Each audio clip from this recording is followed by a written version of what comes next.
Merci. Je vais être très bref. François Rigolo fait partie des grands noms des études rabelaisiennes et plus largement des études sur la Renaissance, des early moderns, comme on dit aux États-Unis. Il a été professeur à l'université de Princeton, où il a dirigé le centre des études sur la Renaissance, le centre des études de la Renaissance, pardon. Il a publié de très nombreux livres et d'innombrables articles sur des grands auteurs de la Renaissance, Rabelais évidemment, avec un livre séminal, comme on dit aujourd'hui, Les langages de Rabelais en 1972, et puis sur quantité de grands auteurs de la Renaissance, que ce soit Montaigne, Louise Labbé et Ronsard. Mais il a aussi travaillé sur ce qu'on appelle des minores, c'est-à-dire des auteurs un peu moins connus, un peu plus dans l'ombre, comme Jean Boucher. Et j'ai souvenir d'un article de lui passionnant. Bon. C'est un esprit encyclopédique, vous allez le voir, au sens que la Renaissance donne à ce terme. L'orientation de ses travaux est une orientation, je crois que je ne dis pas de bêtises en disant qu'elle est stylistique, rhétorique. Il a travaillé notamment sur des questions d'onomastique, c'est-à-dire sur les noms propres dans les textes de la Renaissance, mais aussi d'une orientation politique et religieuse. Et pour les études rabelaisiennes, j'ai souvenir, là encore, d'un article absolument passionnant sur la question de la condescendance, qui m'avait beaucoup éclairé à l'époque où j'étais jeune doctorant. Donc voilà, je suis ravi de vous accueillir ici, dans ce festival qui me semble vous correspondre parfaitement. Voilà, merci. Merci. Merci beaucoup, Stéphane. En fait, vous verrez, ma conférence aura beaucoup à voir avec ce dont vous nous avez parlé ce matin.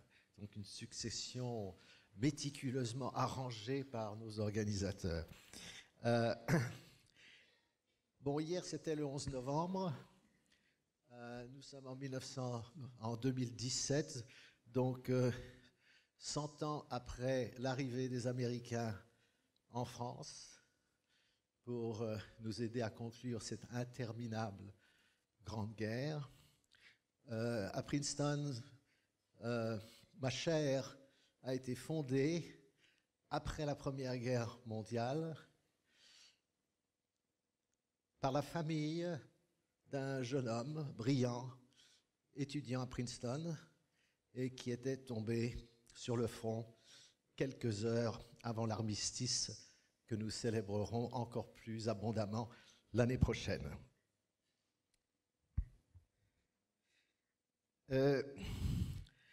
Lorsque nos aimables amis de Chinon m'ont invité à quitter la Californie, où je réside maintenant, pour vous aider à redécouvrir Rabelais au-delà des idées reçues, la possibilité de cette mise en perspective historique m'a aussitôt séduit. Elle peut nous permettre, en effet, de nous interroger sur la dimension proprement littéraire. Comme Stéphane, je suis aussi littéraire. La dimension littéraire du thème de la guerre sous la plume d'un grand écrivain. Un écrivain qui sait traiter d'un sujet éminemment sérieux par le choix approprié du comique verbal. La guerre n'est pas étrangère, hélas, à notre monde postmoderne. Vous voyez la menace redoutable qui plane, hélas, au-dessus des États-Unis et de la Corée du Nord. Et un humanisme pour notre temps... Si vous pouviez parler un petit peu plus dans le micro. Plus près du micro. Plus près du micro.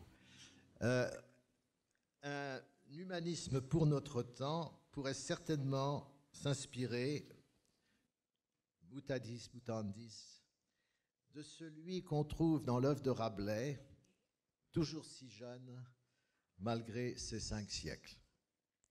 En collaboration avec les invités de cette agréable rencontre, je tenterai donc de mettre en rapport la pensée de Rabelais inséparable de son langage, à la fois avec celle de ses contemporains et des nôtres. Pour ce faire, je me concentrerai, si vous voulez bien, sur l'ouvrage de fiction le plus connu des Chinonnais, Gargantua, dont l'action principale se déroule dans votre belle région et dont la première édition, imprimée à Lyon, paraît chez François Juste, probablement en 1534. Après la naissance et l'éducation du jeune héros, c'est en effet près de Chinon que nous assistons à cette querelle de clochers entre les Foissiers de Lernay et les bergers de Grand Gousier, dont le narrateur nous dit, non sans ironie, qu'elle mènera à grosse guerre. Guerre, ce mot terrible, est lancé au pluriel, et il explose comme une bombe dans le passage calme et serein du jardin de la France, région idyllique à laquelle Rabelais ne cesse de rendre hommage. Je cite, « En ces 8 ans qui fut la saison des vendanges, au commencement d'automne, les bergers de la contrée étaient à garder les vignes et empêcher les étourneaux ne mangeassent les raisins. » Rien de plus tranquille que cette scène campagnarde, avec sa magnifique promesse de raisins mûrs, dont on tirera, après les vendanges, cette délicieuse purée septembrale et eau bénite de cave de Chinon. Or, ce ne sont pas les étourneaux qui menacent la paix ambiante, mais la mauvaise humeur des pâtissiers du village de Lernay qui, avec une outrecuidance bornée, refusent de vendre leurs belles foisses aux bergers de Grand Gousier, leurs voisins. Comment peut-on refuser de partager le plaisir convivial le plus simple du monde? Car notez, dit le narrateur, que c'est viande de nourriture céleste de manger à déjeuner raisin avec foisse fraîche. Comment se fait-il, quand on a tout pour être heureux, qu'on puisse trouver le moyen de créer la misère autour de soi? C'est là une des grandes questions qu'ont posées de nous tous les temps les philosophes, sans lui donner de réponse définitive. Il faut qu'un monstre étrange dorme au cœur de tout être humain. Bientôt apparaîtra Picrocole avec sa colère tyrannique qui poursuivra son hybris, sa furieuse entreprise avec excès non tolérable à toute personne libre. La bile amère du tyran a hélas déteint sur ces sujets. À la requête courtoise des bergers de Grand Gousier, leurs voisins, ils répondent par une avalanche d'insultes. Et le génie de l'écrivain Rabelais est là pour nous faire entrer dans la durée de cette provocation en multipliant le vocabulaire pittoresque.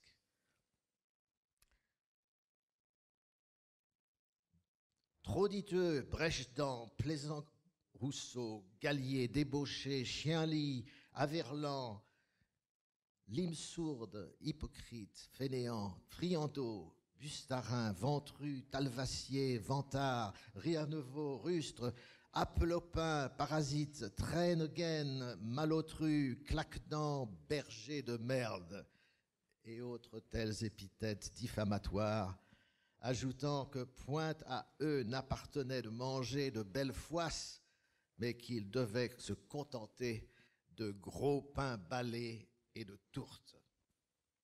Cette liste interminable, je n'en ai donné qu'un court extrait, sert magnifiquement à représenter la conduite irrationnelle qui va mettre fin à la paisible églogue dans le jardin de la France. Au lieu de partager pain et vin entre bons compagnons et aller se rigouler, non, je m'appelle rigolo, c'est pas pour dire, et se rigouler au son des flûtes champêtres, au lieu de se comporter en bons buveurs et bons compagnons, les gens de Picrocole préfèrent attaquer verbalement leurs voisins. C'est évidemment tout le contraire de la doctrine rabelaisienne qu'au livre précédent, le Pantagruel, et au suivant, le tiers-livre, l'auteur appelle le pantagruélisme. Je cite, c'est-à-dire vivre en paix, joie et santé, prenant toute chose en bonne partie, interprétant tout acte à bien et ne se scandalisant jamais, car, lit-on, tous les biens que le ciel couvre et que la terre contient ne sont dignes de troubler nos sens et nos esprits. Fin de citation. En fait, cette liste d'insultes est la première salve verbale d'une guerre qui va durer 25 chapitres, la moitié du Gargantua. Remarquons que si l'on peut condamner l'hostilité des Foissiers au nom de la morale, on ne peut que reconnaître l'extraordinaire verve prodigieuse dont Rabelais s'amuse à les doter. Ce sont vraiment de beaux parleurs, ces Foissiers. Ils manient le lexique populaire de l'injure avec une rare agilité. Autrement dit, derrière la façade hostile de leur agression, comment ne pas apprécier le pittoresque d'une langue dont l'auteur ne cesse de nous montrer à la fois le charme et la prodigieuse efficacité. Les braves bergers de Grand Gousier ont sans doute pour eux le droit des honnêtes gens, mais leurs adversaires, si égoïstes et agressifs qu'ils soient, possèdent aussi une admirable faconde qui suffit à les racheter de leur incroyable mesquinerie. Ils nous font rire et nous voilà presque guéris des horreurs de la guerre.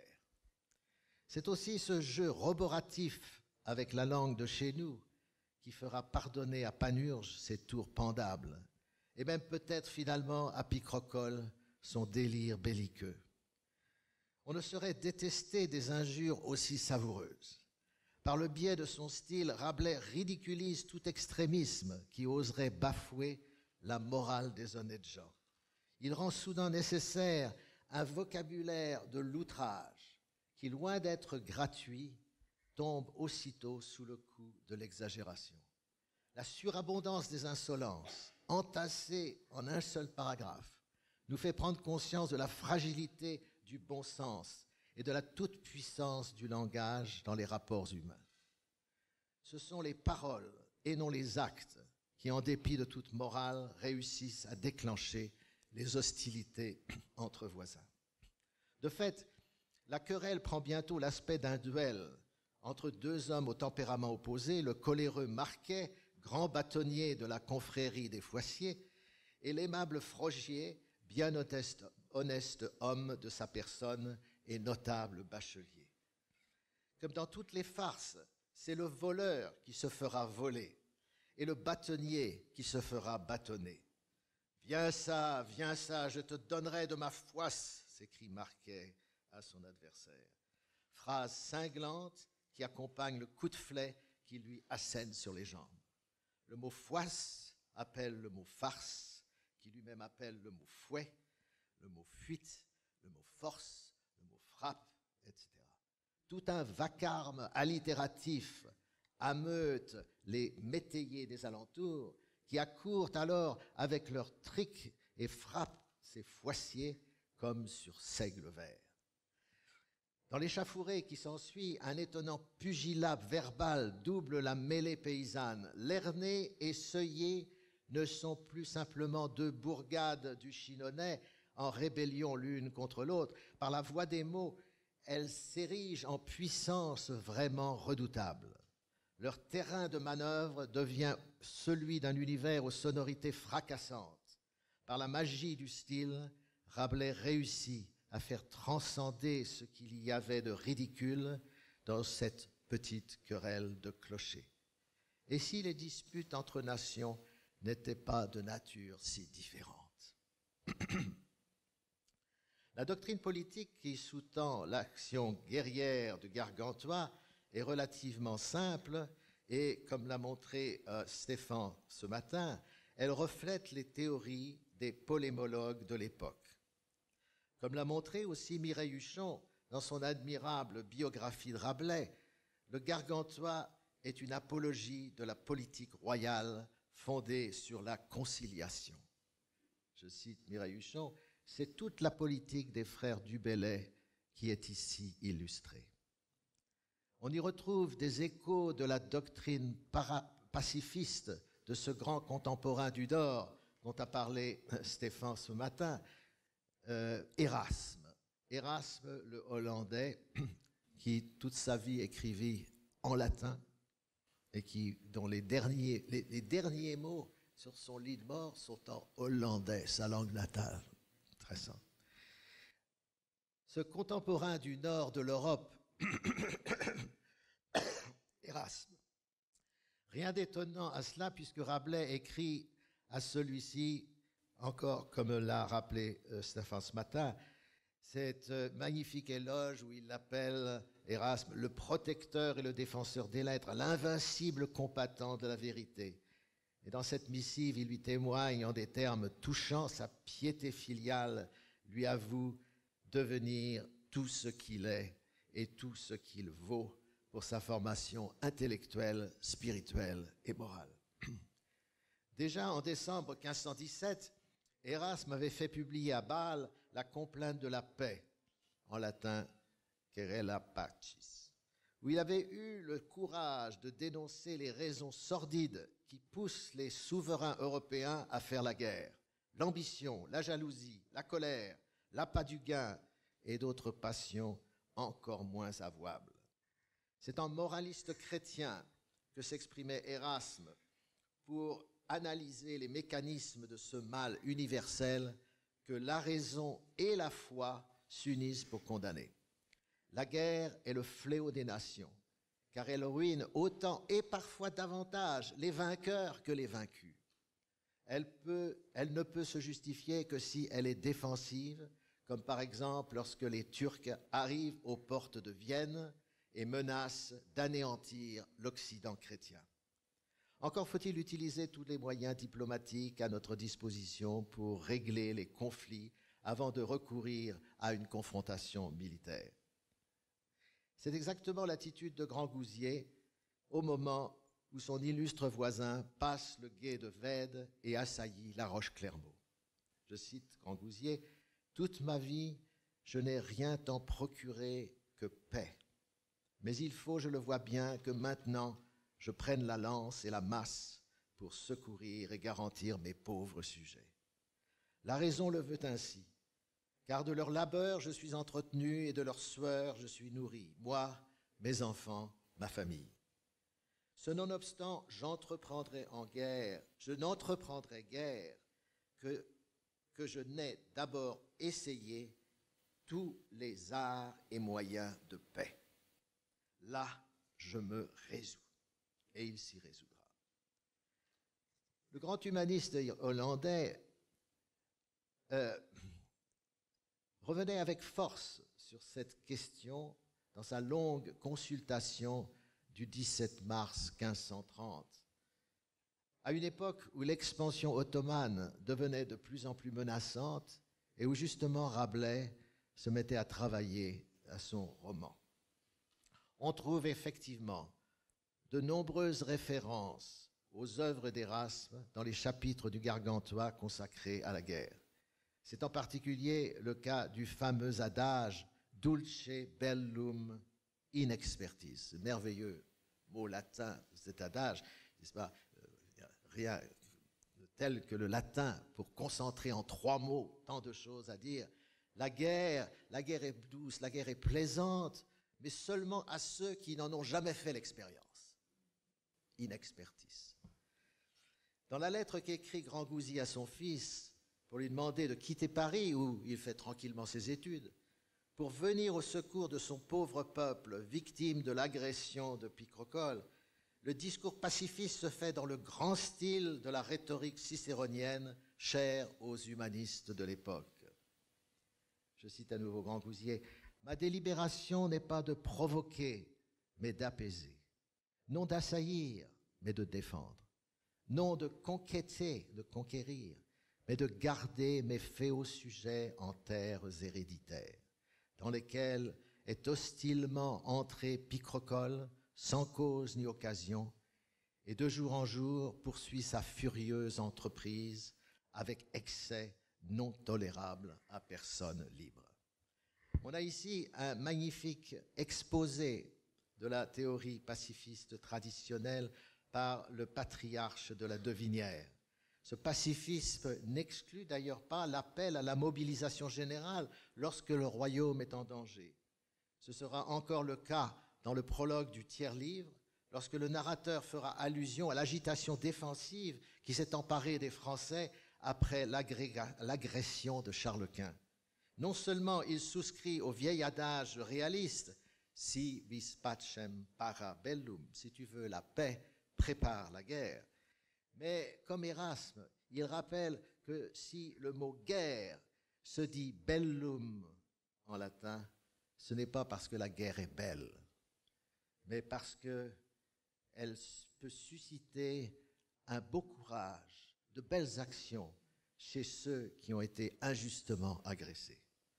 Il ne faut pas cependant oublier toute espèce de mal et laidure, je cite Rabelais, toute espèce de mal et laidure qui accompagne, hélas, ces prouesses éclatantes. Ceci dit, Rabelais n'est pas Erasme.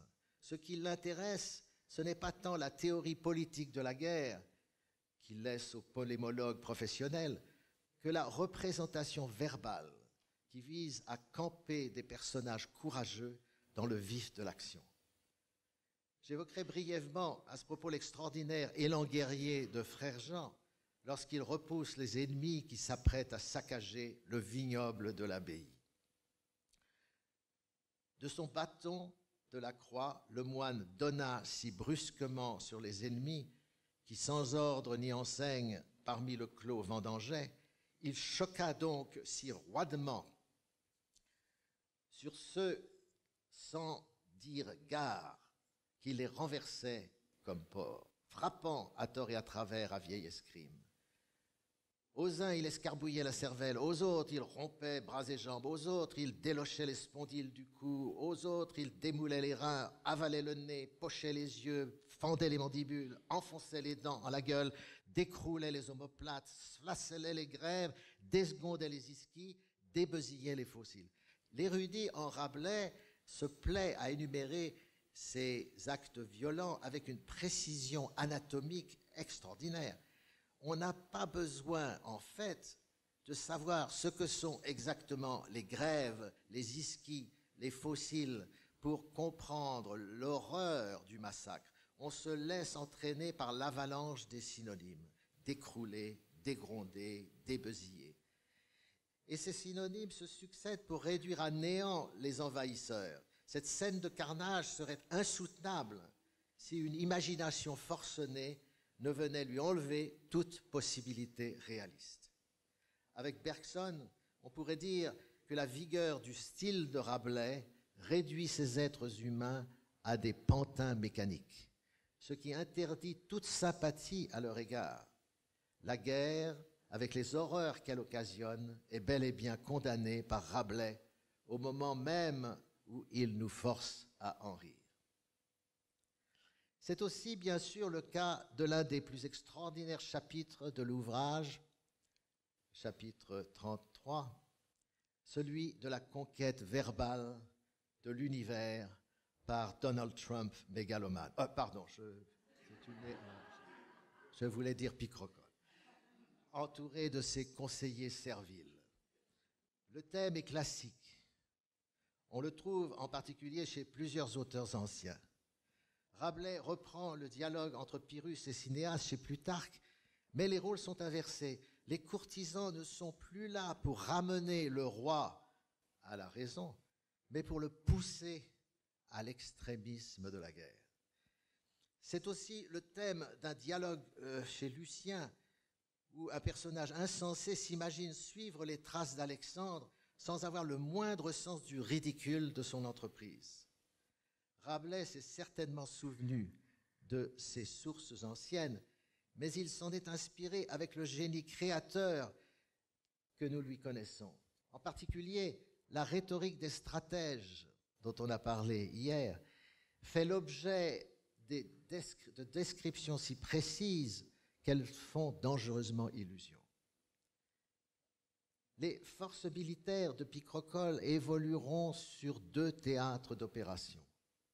L'armée du Nord se chargera d'écraser les gens de Grand Gousier qui, de toute évidence, sera facilement déconfit. Pendant ce temps-là, l'armée du Sud partira à la conquête du monde méditerranéen. Les deux armées feront jonction à Lyon, capitale des Gaules, mais la conquête se poursuivra bien au-delà, vers le Groenland, vers la Russie, vers l'Orient. Voilà des militaires qui ne doutent de rien. Cependant, comme toujours chez Rabelais, plus que la stratégie militaire, c'est la tactique littéraire qui nous enchante dans ce tableau. Pour réduire Grand Gousier à merci, il suffira de quelques verbes conjugués au futur pour rendre l'offensive réussie. Voici ce que disent les conseillers à leur souverain. Sans résistance, vos troupes prendront villes, châteaux et forteresses. À Bayonne, à Saint-Jean-de-Luz, à Fontarabie, vous saisirez toutes les nefs, tous les navires, et côtoyant vers la Galice et le Portugal, vous pillerez tous les lieux maritimes jusqu'à Lisbonne, où vous aurez renfort de tout équipage requis à un conquérant. Par le Cordieu, Espagne se rendra, car ce ne sont que des pauvres pervers. Vous passerez par le détroit de Gibraltar, et là vous érigerez 2 colonnes, plus magnifiques que celles d'Hercule, à perpétuelle mémoire de votre nom, et sera rebaptisé le détroit, la mer Picrocolline. La flatterie des courtisans n'a vraiment pas de limite, mais leur éloquence non plus. Tous ces futurs s'accumulent pour forcer le destin et assurer le succès de cette vaine agression mondiale. Ces verbes ont assez de force impérative pour empêcher le doute. Rien ne semble pouvoir arrêter l'appétit des conquérants. On comprend que sous l'occupation en France, des étudiants parisiens aient voulu jouer ce passage sur les planches d'un théâtre improvisé en défiant la vigilance des troupes nazies. Il ne pouvait mieux choisir pour montrer le parallèle évident avec l'agression parfaitement calculée du Troisième Reich. Dans cette narration, Rabelais abandonne soudain le futur pour le présent. Toutes ces conquêtes chimériques semblent s'être réalisées pour de bon. Je cite, « Passer la mer Picrocolline, c'est-à-dire la Méditerranée, mais elle aussi rebaptisée, voici l'Algérie qui se rend votre esclave. Toutes les puissances du monde tremblent devant l'avancée inéluctable des envahisseurs. Rome est menacée et le pauvre monsieur du pape meurt déjà de peur. Emporté par la frénésie du langage de ses courtisans, le tyran se voit aux portes de Jérusalem. Il déclare aussitôt vouloir reconstruire le temple de Salomon et ses généraux doivent lui demander de patienter. Non, non, dirent-ils, pas encore, attendez un peu, ne soyez jamais tant soudain à vos entreprises. Comble d'ironie, puisque les conseillers qui meurent d'envie de conquérir le monde entier, tout d'un coup citent le fameux adage de la sagesse érasmienne, festina lente, c'est-à-dire hâtez-vous lentement. Paradigme de sagesse au moment le plus fou de cette scène insensée. Il est plaisant de voir ces fanatiques donner à leur maître une leçon de modération comme si eux obéissaient à l'un de ces principes fondamentaux de l'humanisme. Comme quoi, rien n'est simple chez Rabelais. Et l'ironie reste la meilleure garantie contre les pires extravagances. C'est alors qu'intervient un véritable sage pour tenter de mettre fin à ce délire de la déraison. Là, à présent, un vieux gentilhomme, éprouvé en divers hasards et vrai routier de guerre, nommé Échéphron, le prudent en grec. Celui-ci rappelle la farce du pot au lait, plus connue aujourd'hui par l'adaptation qu'en fera La Fontaine, qui met en garde contre les dangers d'une imagination trop fertile. Mais il est impossible d'enrayer le mécanisme de la machine infernale. La voix de l'ambition est trop forte, trop sûre d'elle-même, trop bien secondée par la rhétorique pour se laisser réduire au silence. Picrocole ne saurait écouter les paroles du sage. Ce ne peuvent être que celles d'un vieux tousseux, d'un vieux bon rêveux.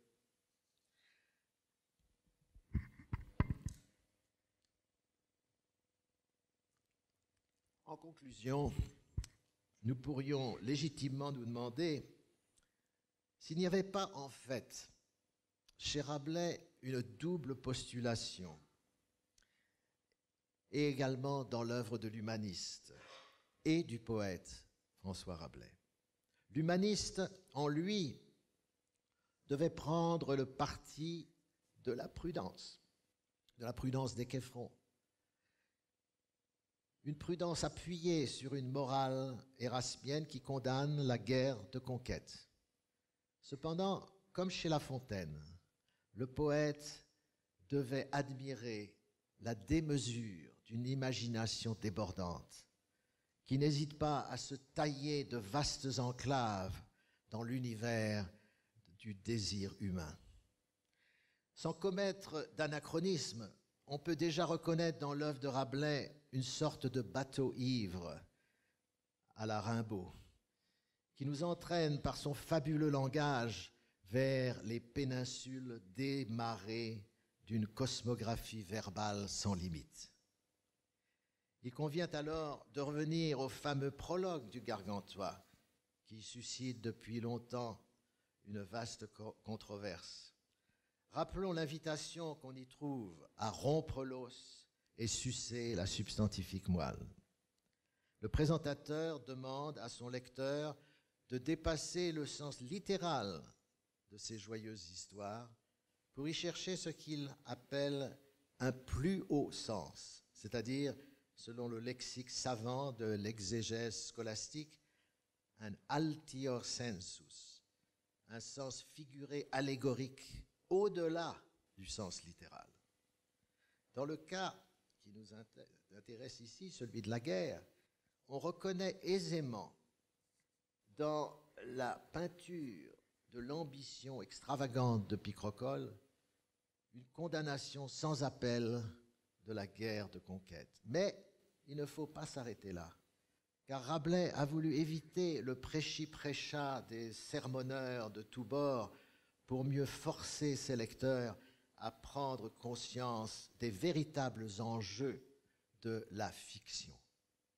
Si prodigieuse et si enivrante que soit l'invention verbale, elle peut être dangereuse. Si, comme son maître Erasme, l'auteur de l'éloge de la folie, il recourt à la technique du serio ludere, c'est-à-dire de parler sérieusement avec le rire et le sourire,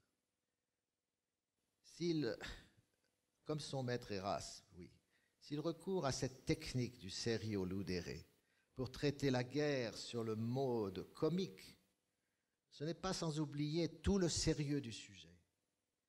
C'est pour nous rappeler encore une fois cette évidence trop souvent ignorée que la guerre n'est pas plaisante, ou plutôt elle n'est plaisante qu'à ceux qui n'en ont jamais fait l'expérience.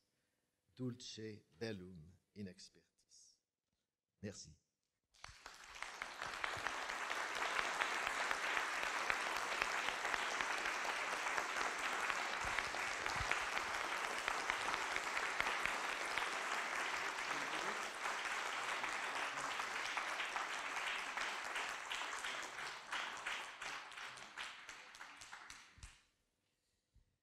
Bien, merci beaucoup, Monsieur Rigolo, pour cette superbe conférence et pour toutes ces perspectives stylistiques et plus largement encore que vous avez ouvertes. J'ai évidemment pour ma part plein de questions à poser, mais je pense que d'autres en ont dans la salle et peut-être Mathilde.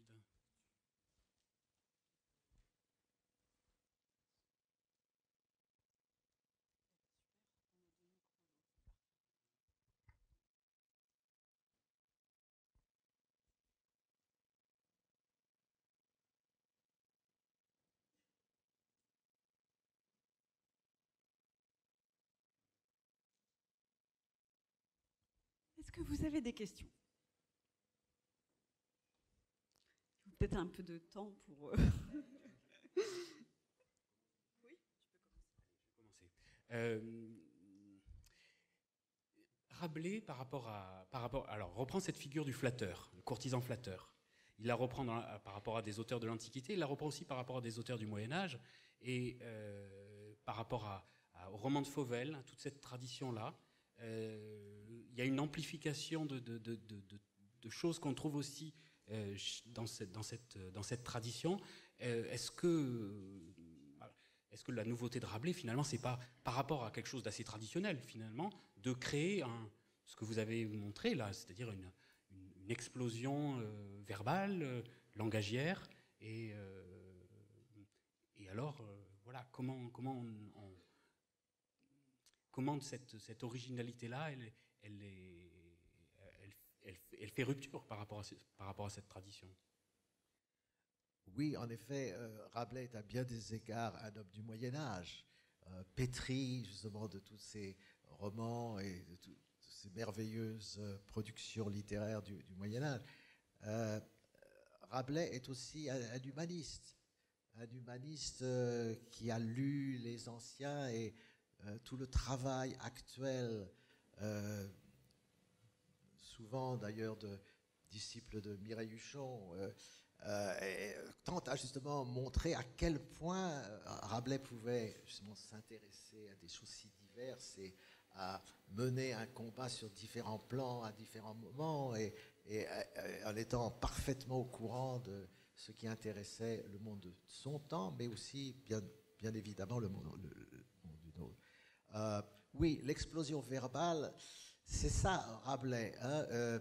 Je me souviens d'avoir lu une traduction de Rabelais en allemand par Leonhard Fuchs, là où Rabelais utilisait 25 adjectifs, Fuchs en utilise 35. C'est-à-dire qu'il y a une sorte de contamination qui se fait. Le traducteur est emballé par le style de Rabelais et il contribue, n'est-ce pas, en multipliant. C'est la même chose dans la fameuse traduction anglaise aussi, qui a eu énormément de succès et qui était faite par un Écossais d'ailleurs, et qui a été récemment rééditée. Cette traduction anglaise est remarquable, mais c'est plus qu'une traduction, c'est une transformation. Rabelais, par son style, nous oblige à transformer finalement ce qu'il fait. C'est-à-dire que ce n'est pas simplement qu'on a changé d'une langue à l'autre, mais il y a comme une espèce d'effort de concentration qui se fait et où le traducteur devient lui-même auteur, n'est-ce pas, et contribue sa part, n'est-ce pas, et montre comment il participe activement à cela. Donc je crois que ça, c'est et surtout vu de l'étranger, je crois que Rabelais est vu comme un des grands créateurs de la langue française.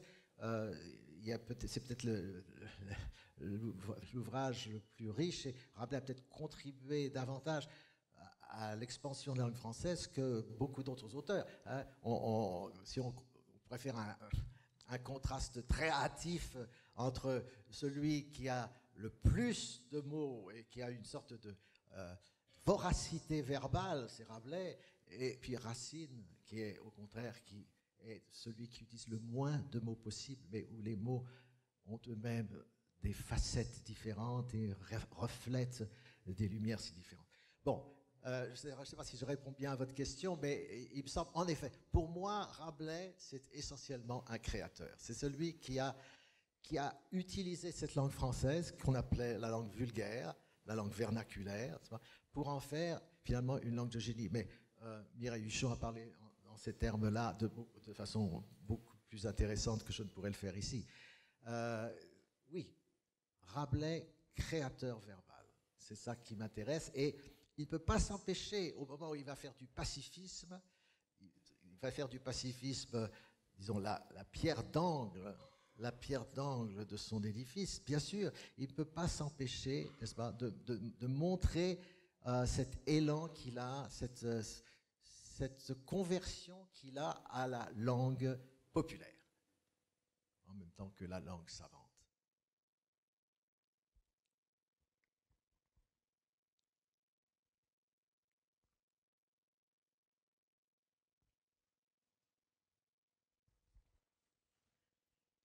J'aurais peut-être juste une toute petite question à Stéphane. C'est-à-dire, ce matin, vous nous avez parlé, en effet, vous avez parlé des moines de Seuilly, n'est-ce pas, qui sont animés d'une sorte de pacifisme. Lorsque les ennemis parviennent dans le clos de l'abbaye, n'est-ce pas, ils veulent retourner à leur prière, n'est-ce pas, alors que Frère Jean, lui, se saisit du bâton de la croix. Hein, et comme vous l'avez dit, il fait un ravage horrible, n'est-ce pas, mais qui est tellement horrible qu'il ne peut pas être réel. N'est-ce pas? C'est-à-dire, Rabelais a ce génie de nous montrer les possibilités d'une langue horrible qui pourrait vraiment nous effrayer, et en même temps le fait que ce ne peut pas être véritablement ce qui s'est passé. Merci beaucoup. Ce qui me fascine, c'est ce que vous avez montré, c'est-à-dire qu'à l'intérieur même du discours de Picrocole, on va faire la place pour le discours de la modération, dont depuis le début on nous dit, vieille transformation de la vertu de tempérance en fait, hein, depuis le début on nous dit que c'est ça qui caractérise la nouvelle éducation à la ponocratesse, au démon, c'est qu'on réussit, par exemple, Papeligos, là, Erasme, qui est évoqué, dont Philippe de Papeligos, qui est évoqué, il réussit à modérer l'ire du père par un certain nombre d'exhortations. Bon. Et durant tout le roman, comment dire, il y a une polarisation de la tempérance qui est du côté des bons pantagruélistes. Et en même temps, on la retrouve à l'intérieur même de l'autre camp. Et donc c'est un peu la même question, c'est-à-dire que Frère Jean, les pèlerins bien sûr sont ridicules, pas les pèlerins, les moines, les pèlerins aussi, mais les moines sont ridicules, bien sûr ils sont sous le feu de la critique érasmienne et rabelaisienne, parce qu'ils sont marmonnants, des litanies dont ils ne comprennent même plus le latin, etc. Et en même temps, ils sont aussi dans cette défense de la paix, tout en étant ridicules. On est en plein dans ce que vous avez décrit quand vous avez parlé de Serio Ludere.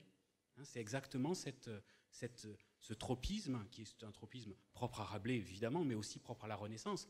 Si on veut élargir, Erasme, Éloge de la folie, même discours de la servitude volontaire, déclamation, toute une série de textes de ce type-là qui sont fascinants. Qui sont fascinants parce que la position qu'ils tiennent est toujours instable, en réalité. Voilà. D'où la question de Latur Sensus, quel est-il? Enfin, bon. Oui, juste une question peut-être sur la truculence du langage et sur le flot d'insultes là qui surgissent effectivement. Et est-ce que ça n'aurait pas aussi comme fonction de contenir la violence, c'est-à-dire d'empêcher la guerre, c'est-à-dire que tant que l'autre ne reçoit pas ce déferlement abominable de noms de toutes sortes, tant que l'autre n'y réagit pas, eh bien il n'y a pas la guerre. C'est-à-dire qu'on n'est pas dans le registre de l'acte, on n'est pas dans le registre d'une violence concrète, on est dans le registre symbolique. Et là, il y a quelque chose d'extrêmement humain. On n'est pas dans la sauvagerie encore. Est-ce que vous ne pensez pas que, d'une certaine manière, Frère Jean, au contraire, quand il effectivement franchit et transgresse, lui, du coup, en quelque sorte, abandonne la question du langage pour celui, effectivement, d'une catastrophe que seul l'auteur, en fait, va traduire par ses mots, mais Frère Jean ne crie pas, Frère Jean n'injure pas. Voilà, je ne sais pas ce que vous en pensez. Oui, non, je trouve que vous avez tout à fait raison de dire cela.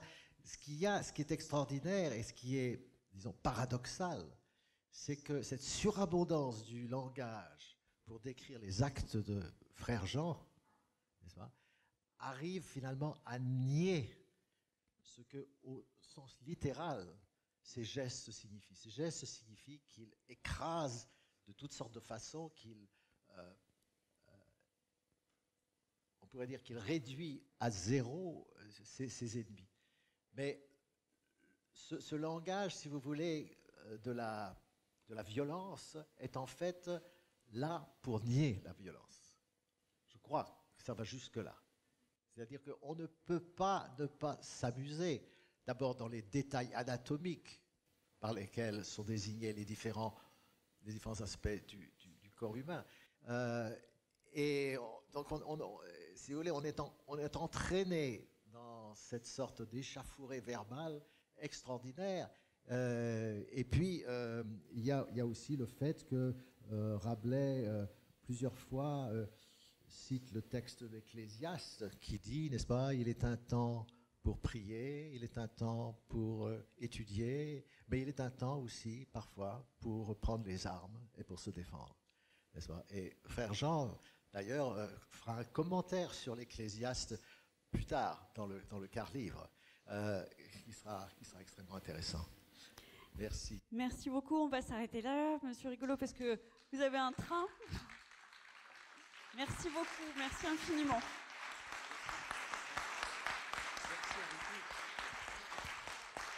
Merci à nos gentilles organisatrices et aux entonneurs de Rabelais. Merci.